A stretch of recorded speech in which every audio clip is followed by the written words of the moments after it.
Today, a very strange fish tale in Matthew chapter 17, verses 24 through 27.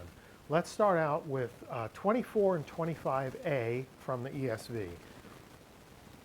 When they came to Capernaum, the collectors of the 2 drachma tax went up to Peter and said, "Does your teacher not pay the tax?" He said, "Yes."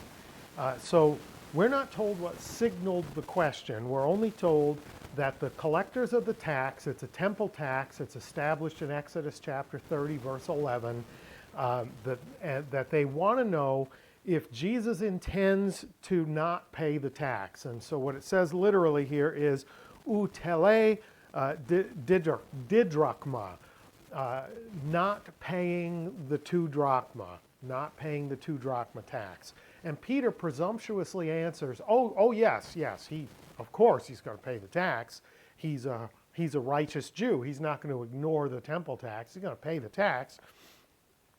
And let's go on and take a look at 25b. And when he came into the house, Jesus spoke to him first. Fascinating. Before Peter can talk about it, Jesus spoke to him first, saying, "What do you think, Simon? From whom do kings of the earth take toll or tax? From their sons or from others?" And I love the question that he asks. Here it is below. Ti soi doke Simon. Ti what or how. Doke, it seems. So it's not so much what do you think, but how does it seem, soi, to you, Simon. How does it seem to you? When you think about the way the world works, how does it seem to you? Do kings tax their own kids or do they tax others? And earlier, Simon was asked a question and he was confident to express how he thought things seemed. In his opinion, of course Jesus would pay the tax. Now he says, here's an analogy. Do the kings of the world tax their own kids or do they tax others? Interesting stuff. It's an opportunity for Peter to express another opinion. Simon to express another opinion. Let's look at 26. And when he said, "From others," Jesus said to him, "Then the sons are free."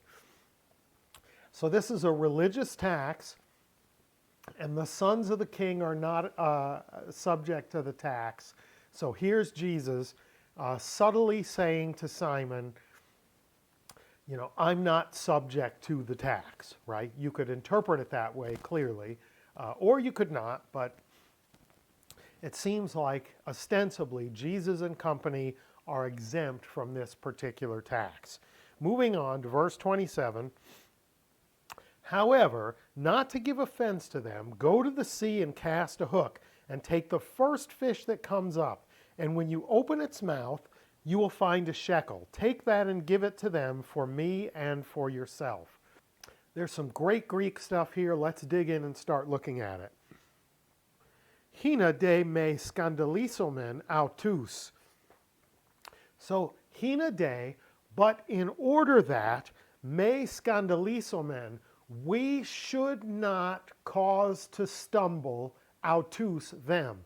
So in order that we should not cause them to stumble, this is fantastic. Scandalizo is that verb to throw a stumbling block in front of someone, to throw something into their path that causes them to trip. Jesus says, what we're about to do next, what I'm about to tell you, has a purpose. And that purpose is to ensure that we do not cause them, the tax collectors, to stumble. If they think that we're not paying this tax, it's going to create a stumbling block for them, and they're going to discount me, my teachings, my message, my movement. Everything that I'm doing here is going to get discounted because they're going to say, this guy doesn't pay the temple tax. Oh, he is not a righteous person. He is not a God follower. He is a problem. It will trip them up if we don't do this thing. So even if they don't feel obligated to pay the tax, even if Jesus doesn't feel obligated to pay the tax, because it would cause them to stumble, he says to Simon, go to the sea, cast a hook, and take the first fish that comes up. And then let's look at the next part after that. Kainoixas to stoma autou, eureses statera. So kainoixas, and after opening from a noigo, and after opening to stoma autou, its mouth, the mouth of it, to stoma, mouth, autou, of it, eureses, you shall find, is a future tense verb, you shall find a stater, a 4 drachma coin. So the tax is didrachma, it's 2 drachma. Jesus tells him, go throw a line in, pull up a fish, the first fish you catch, open its mouth, you're going to find a 4 drachma coin, enough to pay the tax. For whom? For both me and you. Moving on, let's look at that little last part. Akanon, that, or that one, labon, taking that what? Taking that stater, taking that 4 drachma coin, dos, an imperative verb, give, autois, to them. And here, look at this fascinating little bit at the end. Anti-emu kai soi, against me and you. We would expect huper, on behalf of me and you, but we get anti-emu kai soi, against you and me. In what sense is it against them? It's against the accounting. There's a line, it's a per capita tax. Each person is supposed to pay it. There's a line as they enter town that should account for them, and the payment is going to be against their account. It's a tax, as I mentioned earlier from Exodus 30:11, that's a redemption tax. It's you're symbolically buying yourself out of servitude. You're paying off any debt that you owe before you go to temple. This is like paying the debt that you owe.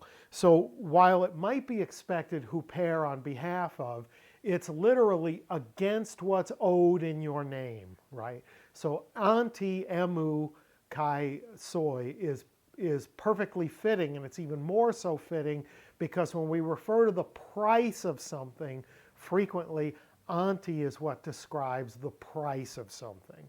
Like, you know, this gallon of milk is it's $4 anti a gallon of milk, right? That's what it costs to get a gallon of milk.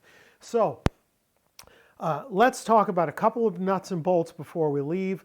A couple of oddities. First thing, there's no mention of Simon doing it. The story moves on to some totally different subject in chapter 18. So we're not told, hey, and guess what? Simon went to the water and caught a fish and found a coin in there. The story is left hanging. Also, there's not another parallel to the story in any of the other 3 Gospels, and there's no reference outside of the Gospels within the New Testament to this event.